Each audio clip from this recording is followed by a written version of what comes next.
जब तक बूटी है सिर्फ बदतर होने वाला है, और ये रुकेगा नहीं। भारत के जो वजीर आज़म हैं नरेंद्र मोदी, आप उनकी जो शुरू से अगर देखें तो वो हमेशा अपनी जो दिवाली है वो अपनी फौजियों के साथ गुजारते हैं। भारत इस वक्त पूरी दुनिया का एक तवज्जो का मरकज बन चुका है, जबकि पाकिस्तानी जो वजीर आज़म या सदूर होते हैं वो दिवाली अपनी घर वालों के साथ गुजारते हैं।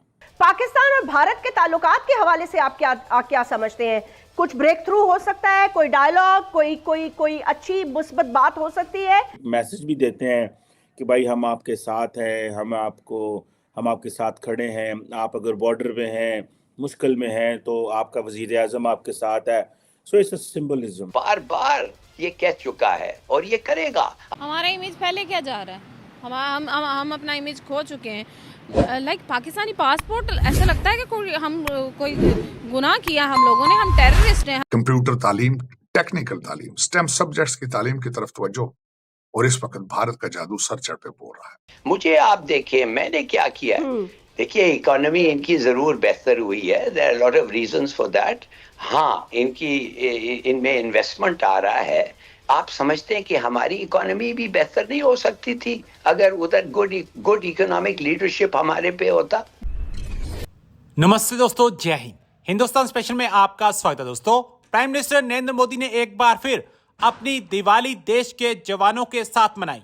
राष्ट्रीय एकता दिवस के कार्यक्रम के बाद प्रधानमंत्री नरेंद्र मोदी गुजरात के कच्छ पहुंचे। यहां पर प्राइम मिनिस्टर मोदी बीएसएफ की ड्रेस में नजर आए। देश की सीमा की दुश्मन से हिफाजत करने वाले जवानों को प्राइम मिनिस्टर मोदी ने अपने हाथों से मिठाई खिलाई। प्राइम मिनिस्टर पिछले काफी सालों से दिवाली जवानों के साथ मनाते आ रहे हैं। वह बतौर प्राइम मिनिस्टर पहली बार कच्छ में दिवाली मनाने के लिए पहुंचे।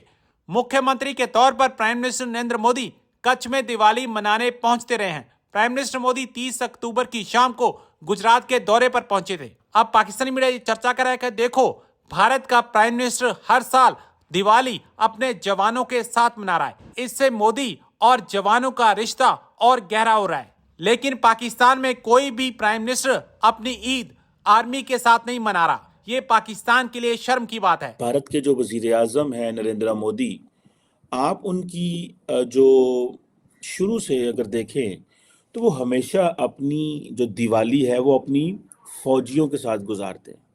जबकि पाकिस्तानी जो वजीर आज़म या सदूर होते हैं वो दिवाली अपनी घर वालों के साथ गुजारते हैं। इसमें एक पहलू तो मैं कह सकता हूँ कि प्राइम मिनिस्टर मोदी जो है he doesn't have that family, तो वो सिक्योरिटी फोर्सेस के साथ जो है वो कहते हैं, तो वो दोस्तों की बजाय he goes with the soldiers. तो ये एक मैसेज भी देते हैं कि भाई हम आपके साथ हैं, हम आपके साथ खड़े हैं, आप अगर बॉर्डर पे हैं, मुश्किल में हैं तो आपका वजीर आज़म आपके साथ है। So it's a symbolism. 2014 में जब वजीर आज़म बने तो सियाचिन चले गए, तो ये एज ए पीएम, ये उनका एक as a second time PM, मेरा ख्याल है ये आखिरी मौका है कि वो दिवाली अपने फौजियों के साथ गुजार रहे। भारत इस वक्त पूरी दुनिया का एक तवज्जो का मरकज बन चुका है। वहां पे अभी रिसेंटली जर्मनी के चांसलर थे शुल्ज, वो आए और 6 सबमरीन भारत के अंदर बनाने का उन्होंने वहां पे कॉन्ट्रैक्ट साइन किया। फिर उसके बाद वहां से जो स्टूडेंट्स और दूसरे इमिग्रेंट्स जो लोगों लेके जाएंगे, वो 20,000 पहले लिमिट थी, अब उसको 90,000 उन्होंने कर दिया है। मेरा बताने का मकसद ये था कि मैं हमेशा ये कहता हूं कि भारत की तरक्की का सीक्रेट सबसे बड़ा इंडियन इंस्टीट्यूट ऑफ टेक्नोलॉजी है। कंप्यूटर तालीम, टेक्निकल तालीम, स्टेम सब्जेक्ट्स की तालीम की तरफ तवज्जो, और इस वक्त भारत का जादू सर चढ़ पे बोल रहा है।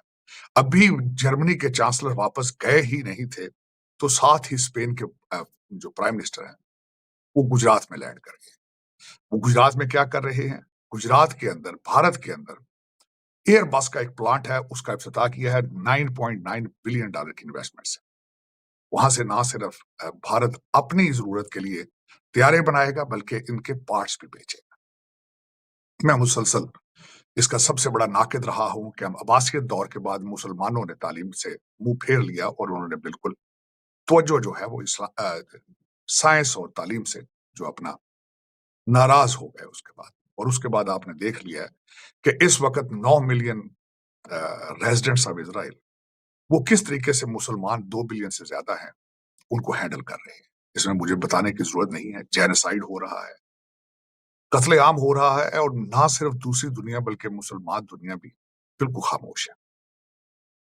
اور ان کی ترقی کا بھی سیکرٹ صرف یہی ہے, تعلیم, سٹیم سبجیکٹس, میتھ, اور جتنے نئے ٹیک سٹارٹ اپس ہوتے ہیں وہ اسرائیل سے شروع ہوتے ہیں. یونیکارن ہے ان کی ریسرچ ہے. بلکہ سب سے بڑی بات یہ ہے, جو جنگیں لڑ رہے ہیں ان جنگوں کے اندر بھی وہ نئے نئے پروگرام اپنے ٹیسٹ کر رہے ہیں جو بعد میں وہ بیچیں گے, جو اسرائیل کی ترقی اور سپریمیسی کا باعث بنے.